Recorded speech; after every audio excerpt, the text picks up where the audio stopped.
Hello, everyone. My name is Susie, and I will tell you what it feels like to not taste anything at all. I never thought that was possible in real life, but it turns out that it can happen to anyone.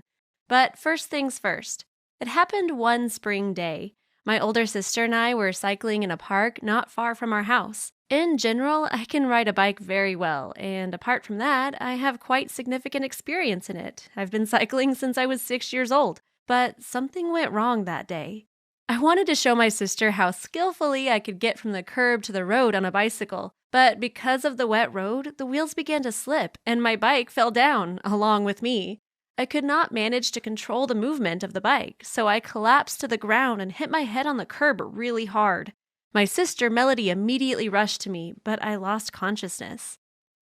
I came to my senses a few days later in the hospital. My head was bandaged, and there were a lot of sensors and doctors around. My mom was also present, and when I opened my eyes, she couldn't hold back her tears. It turned out that I had quite a serious head injury, which really scared all my loved ones.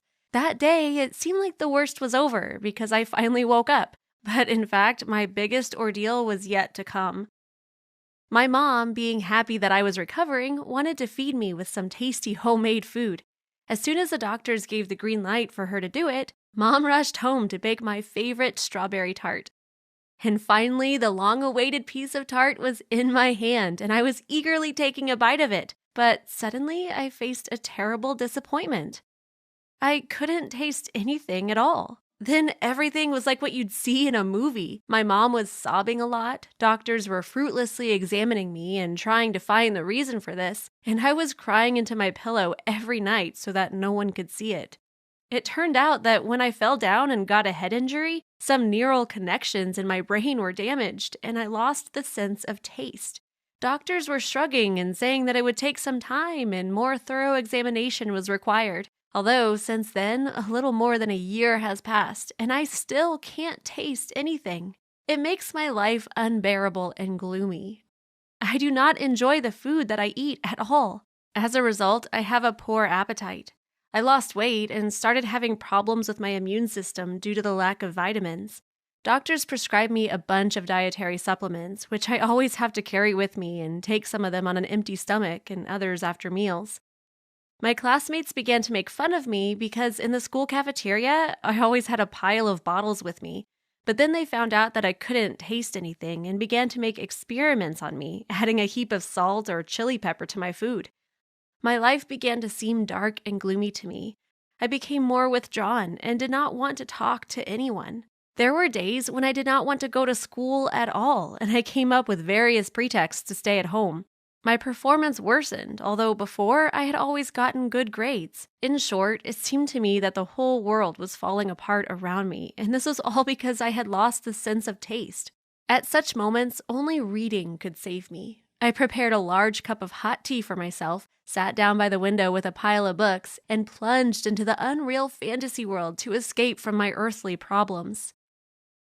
Yes, I did not sense the taste of tea, but it made me feel warm. Once, quite an ordinary morning began as always, with the bullying of classmates, but suddenly something happened that deeply struck me.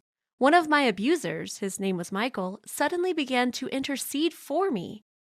Before that, Michael was absent from school for several days. Why is he protecting me? What happened?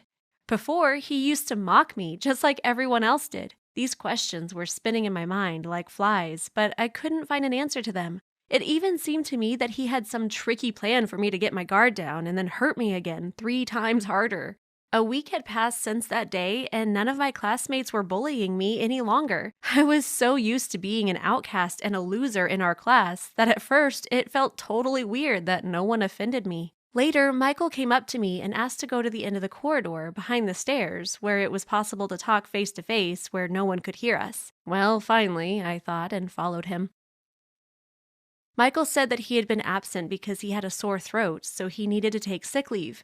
When he was ill, he wasn't able to taste anything for several days, and during this time, he understood how horrible my condition was.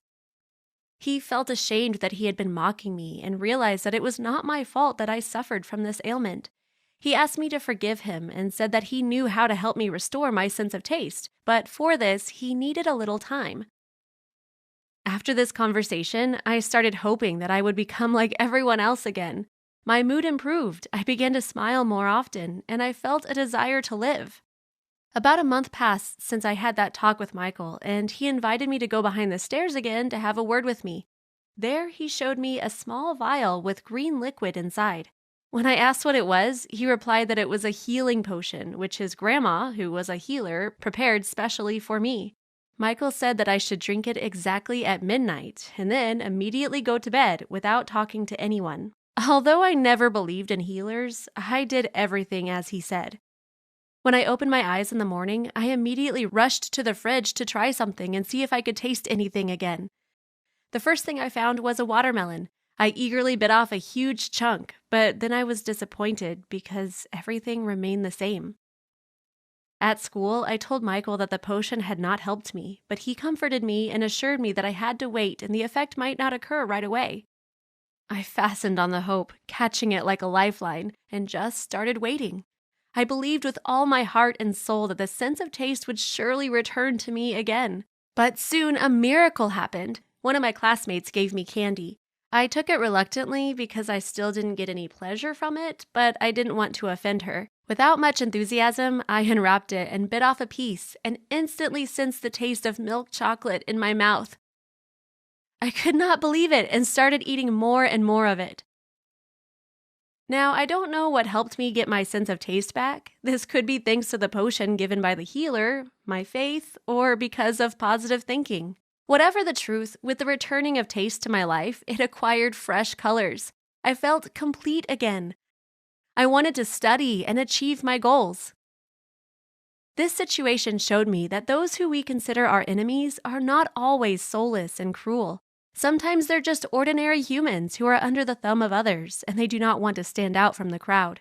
Apart from that, I realized that not every diagnosis is a verdict. How important is your taste for you? Have you ever thought about its role in our lives? Share your answers in the comments.